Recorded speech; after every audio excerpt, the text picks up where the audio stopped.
नमस्कार, रात के 10 बजने को है, वक्त हो चला है अपना बिहार का। मैं हूं शुभे मिश्रा आपके साथ। बुलेटिन की शुरुआत इस वक्त की सबसे बड़ी खबर के साथ करेंगे। दरभंगा से बड़ी खबर, जितेंद्र सहनी हत्याकांड का पुलिस ने खुलासा कर दिया है। पुलिस ने हत्याकांड के मुख्य आरोपी काजिम अंसारी को गिरफ्तार कर लिया। पुलिस ने बताया है कि काजिम अंसारी ने 2022 में मुकेश सहनी के पिता से कर्ज के रूप में पैसे उधार लिए थे। 2023 में दूसरी बार 50,000 रुपए लिए और कर्ज के बदले जितेंद्र सहनी के पास काजिम की जमीन के कागजात गिरवी रखवाए गए थे। काजिम अंसारी ने जितेंद्र सहनी से ब्याज दर कम करने का आग्रह किया था, लेकिन उन्होंने ब्याज का दर कम करने से इनकार कर दिया, मना कर दिया। काजिम अंसारी अपने साथियों के साथ जितेंद्र सहनी के घर रात में चुपके से घुस गया, चाकू से वार कर जितेंद्र सहनी की दर्दनाक हत्या कर दी। तो यही वो बाइक है जिसे गिरवी के तौर पर रखा गया था। आपको बता दें कि ब्याज दर कम करने को लेकर कहासुनी चल रही थी। पहले से ही वाद विवाद चल रहा था और इसी वाद विवाद के बीच आक्रोशित होकर अंसारी ने जितेंद्र सहनी के घर में घुसकर अपने कुछ साथियों के साथ दर्दनाक रूप से उनकी हत्या कर दी। आपको बता दें कि इस पूरे हत्याकांड की गुत्थी को सुलझाने के लिए लगातार बिहार पुलिस प्रशासन की तरफ से कोशिशें जारी थी। कहा यह जा रहा था कि 24 घंटे के अंदर इस पूरे मामले का उद्भेदन कर दिया जाएगा, खुलासा कर दिया जाएगा। और इसी बीच ये बहुत बड़ा खुलासा हो चुका है कि पैसे के बदले जमीन गिरवे रखी गई थी। ब्याज दर जो चल रहा था उसे कम करने की बात कही जा रही थी अंसारी की तरफ से, लेकिन जितेंद्र सहनी ने इस बात को नहीं माना। उन्होंने इन बातों से इनकार कर दिया। पैसों के लेन देन को लेकर विवाद इतना ज्यादा बढ़ गया कि काजिम अंसारी ने इस पूरी वारदात को अंजाम दे दिया अपने कुछ साथियों के साथ मिलकर। 15 से 16 जुलाई के बीच दरमियान 1 बजे से 2 बजे के बीच रात की ये बात है जब पूरी वारदात को अंजाम दिया गया। जमीन के कागजात मांगने पर बहस हुई थी और इसी बहस के बाद, इसी वाद विवाद के बाद इस पूरी घटना को अंजाम दिया गया है। पुलिस ने मुख्य आरोपी को पकड़ भी लिया है और उसके साथियों को पहले भी हिरासत में लिया जा चुका है। लेकिन इस पूरे मामले पर आगे किस तरीके से बिहार पुलिस की तरफ से कार्रवाई की जाएगी वो भी देखने वाली बात होगी। लेकिन इसी बीच मुकेश सहनी ने अपराधियों के इकबाल के खत्म होने को लेकर बिहार सरकार पर भी सवाल खड़े किए, लेकिन मदद की भी दरख्वास्त की कि जल्द से जल्द इस पूरे मामले का उद्भेदन किया जाए।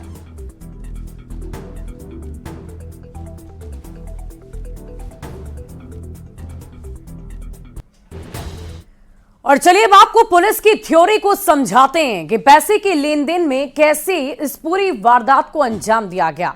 वजह यही बताई जा रही है कि पैसे की लेन देन हुई और इसीलिए इतनी बड़ी वारदात को अंजाम दिया गया। काजिम अंसारी ने कर्जा लिया था जितेंद्र सहनी से, एक बार नहीं बल्कि 2 बार कर्ज लिया। 2022 में मुकेश सहनी के पिता से 1 लाख रुपए कर्ज लिए। 2023 में दूसरी दफा 50,000 रुपए कर्ज लिए और कर्ज के लिए जमीन के कागज गिरवी रखे थे। काजिम अंसारी ने जमीन के कागज जितेंद्र सहनी के पास गिरवी रखे थे। काजिम अंसारी ने ब्याज दर कम करने की अपील की है। जितेंद्र सहनी ने ब्याज दर कम करने से मना कर दिया। काजिम अंसारी जमीन के कागजात चुराने के लिए घर पर पहुंचा था और जितेंद्र सहनी के घर रात में चुपके से घुस गया। जितेंद्र सहनी से कागजात लेने के दौरान बकझक हुई, वाद विवाद हुआ और इसके बाद आक्रोशित होकर चाकू से वार कर जितेंद्र सहनी की हत्या की वारदात को अंजाम दे दिया गया। पुलिस का दावा है कि सीसीटीवी में रेकी करते समय तस्वीर कैद हो चुकी है। हत्या के समय पहना हुआ कपड़ा भी बरामद हुआ है। कपड़े पर खून के निशान भी मिलने के दावे हैं। जितेंद्र सहनी के नाखून से भी खून के धब्बे मिले। दरभंगा से इस वक्त की सबसे बड़ी खबर यही है कि जितेंद्र सहनी हत्याकांड का पुलिस ने खुलासा कर दिया है। हत्याकांड के मुख्य आरोपी काजिम अंसारी को गिरफ्तार कर लिया गया है। पुलिस ने बताया है कि काजिम अंसारी ने 2022 में मुकेश सहनी के पिता से कर्ज के रूप में पैसे उधार लिए और एक बार नहीं बल्कि दूसरी बार 50,000 रुपए वहां से उधार लिए थे, जिसके बाद ये पूरी वारदात हुई है। और इस पूरी वारदात को खुद काजिम अंसारी ने अपने साथियों के साथ मिलकर अंजाम दे दिया है। फिलहाल इस पूरे मामले का उद्भेदन किया जा चुका है। आगे की कार्रवाई में बिहार पुलिस जुटी हुई है। बढ़ते आगे, सीतामढ़ी से आपको अगली खबर बताएंगे, जहां मुहर्रम के दौरान एक ही संप्रदाय के दो गुट आपस में भिड़ गए। ताजिया को आगे बढ़ाने की होड़ में इस पूरी घटना को अंजाम दिया गया। मारपीट की इस घटना में कई लोगों को गंभीर रूप से चोट भी आई है। आपको बता दें कि उन्हें इलाज के लिए अस्पताल में भर्ती किया गया। मौके पर पहुंची पुलिस ने लोगों को समझा बुझाकर इस पूरे मामले को शांत करवाने की कोशिश की। और अधिक जानकारी दे रहे हैं मौके से न्यूज़ 18 संवाददाता राकेश रंजन।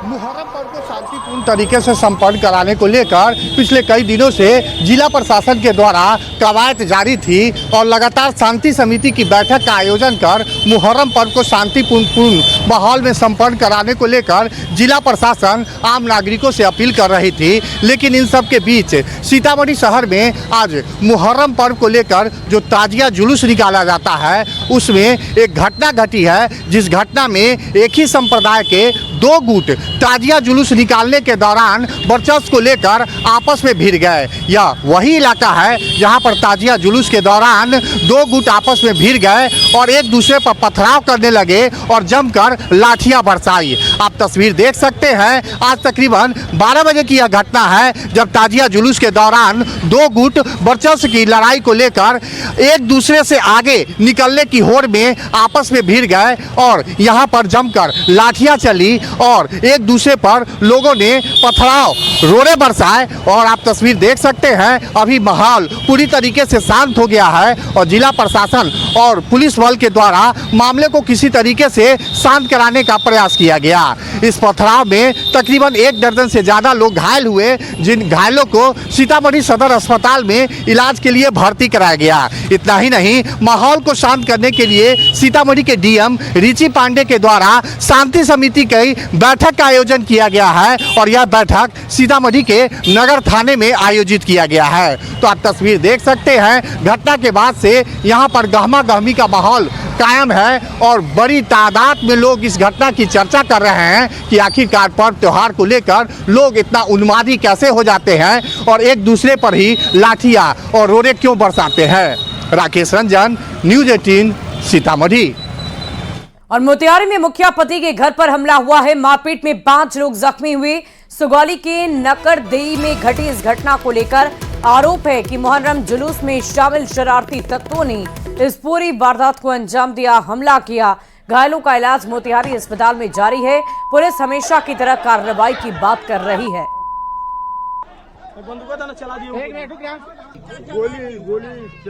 कौन चले लगा गोली? वही में लड़का है, वो चलने लगा। के कर बेटा? नकरदेई पंचायत में मुस्लिम समुदाय के दो गुटों के बीच ताजिया जुलूस को लेकर आपसी झड़प हुई है, जिसमें कुछ लोग घायल हुए।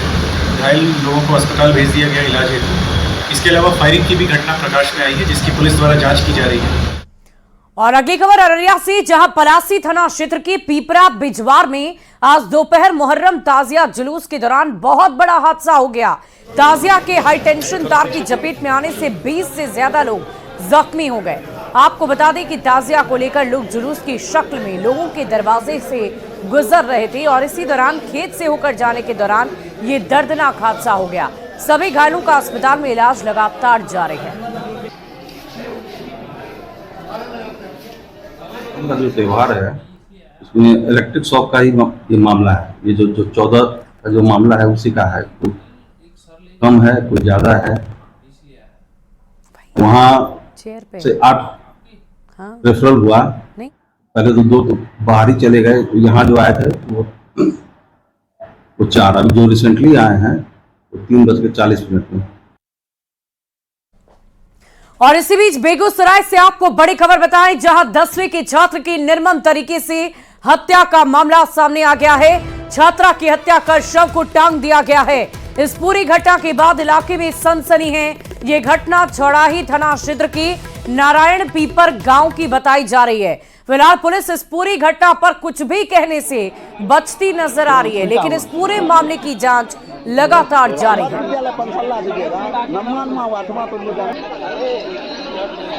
बड़ी खबर सामने आ रही है, जिसमें एक 10वीं क्लास की छात्रा की हत्या कर और उसके शव को कब्रिस्तान में बांस के पेड़ में टांग दिया गया। हालांकि इस हत्या की गुत्थी अभी तक नहीं सुलझी है। लोग वहां पर जो हंगामा कर रहे हैं और लगातार अपराधियों के पकड़ने की मांग पर अड़े हुए हैं, लेकिन अभी तक यह स्पष्ट नहीं हो पाया है कि आखिर किन लोगों ने किन परिस्थितियों में और किस कारण से इस लड़की की हत्या की है। फिलहाल लोगों के द्वारा कई तरह के अनुमान भी लगाए जा रहे हैं, जिसमें ऐसा भी है युवती के साथ बलात्कार भी किया गया है या नहीं किया गया है। पुलिस हालांकि पूरे मामले की जांच में जुट गई है।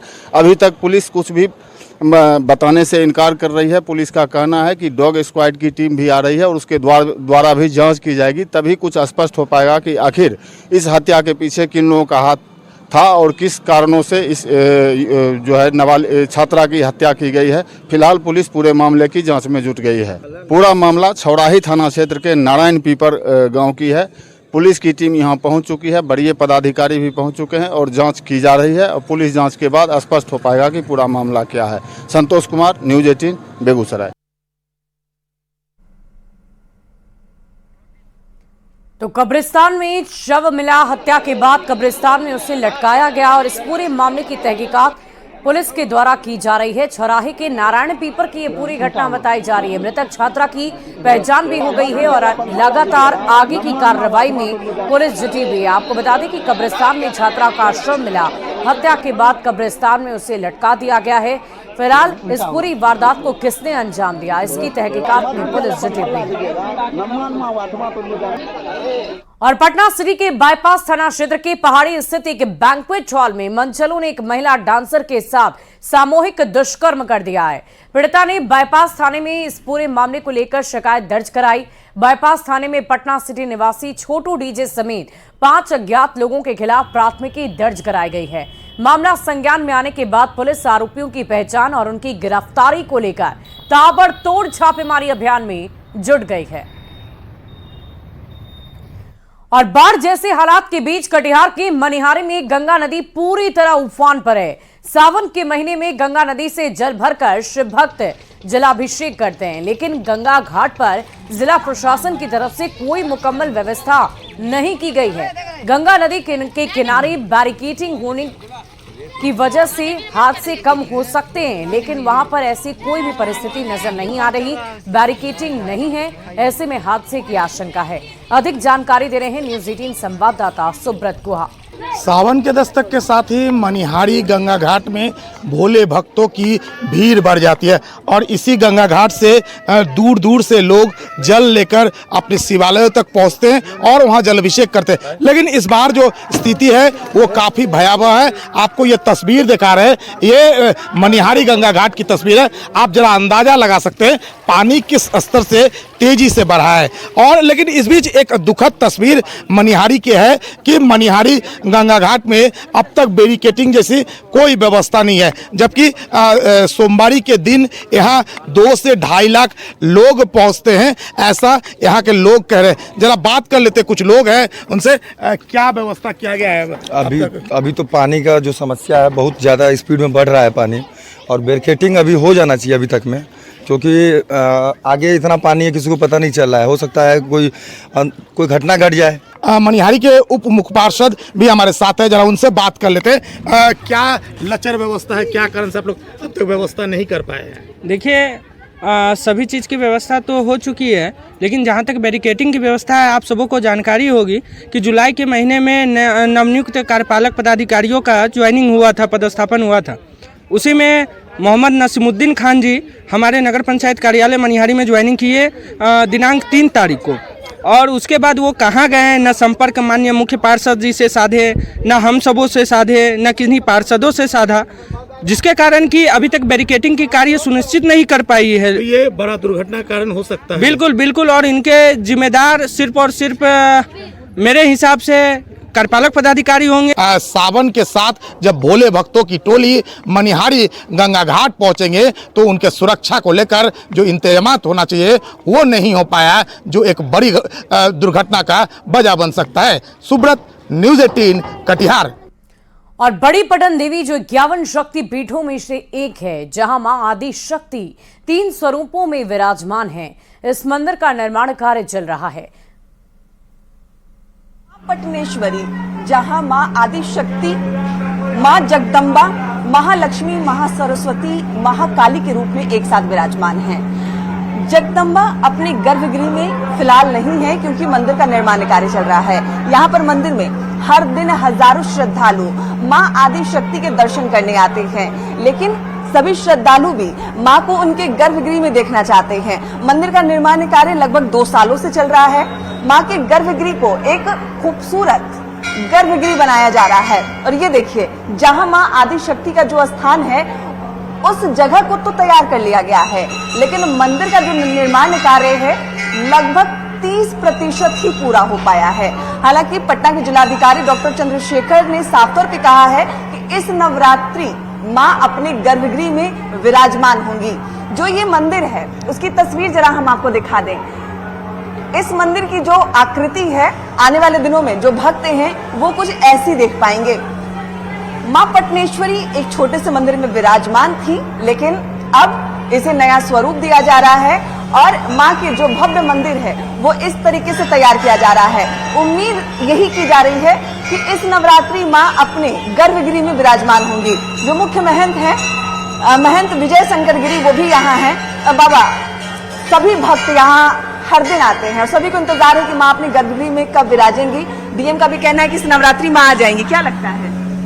प्रयास में लोग लगे हुए हैं, लेकिन हमको अभी भी थोड़ा सा माने आशंका है कि हो पाएगा कि नहीं हो पाएगा, लेकिन प्रयास में है कि इस साल नवरात्र में भगवती की माने स्थापना यहाँ हो जाए।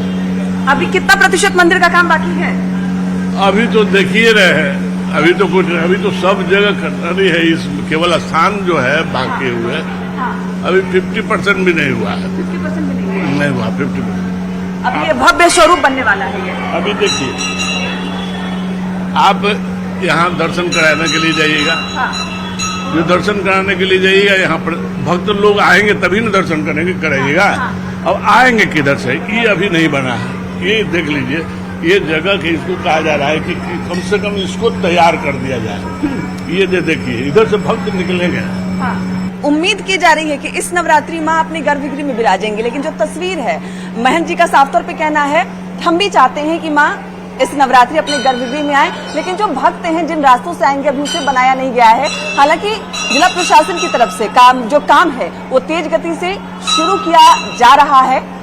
संभावना है, उम्मीद जताई जा रही है कि शायद इस नवरात्रि मां का आशीर्वाद मिले और मां एक बार फिर से अपने गर्भगृह में विराजमान हो। कैमरामैन दीपक के साथ विनीता मिश्रा, न्यूज़ 18 पटना। और अनंत और राधिका की शादी में मिनी काशी की झलक दिखाई दी। रिलायंस फाउंडेशन की चेयरपर्सन श्रीमती नीता अंबानी ने शादी समारोह में सजाए गए धरती के पालनहार विष्णु दशावतार को प्रदर्शित किया है।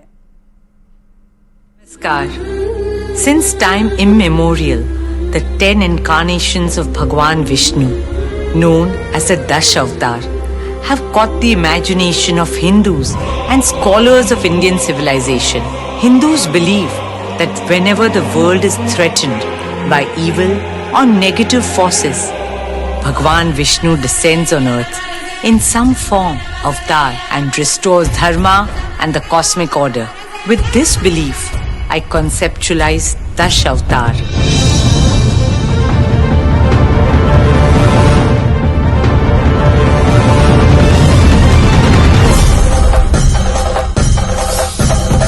Dashavatar has been envisioned as a tribute to India's spiritual heritage as a part of Anant and Radhika's wedding.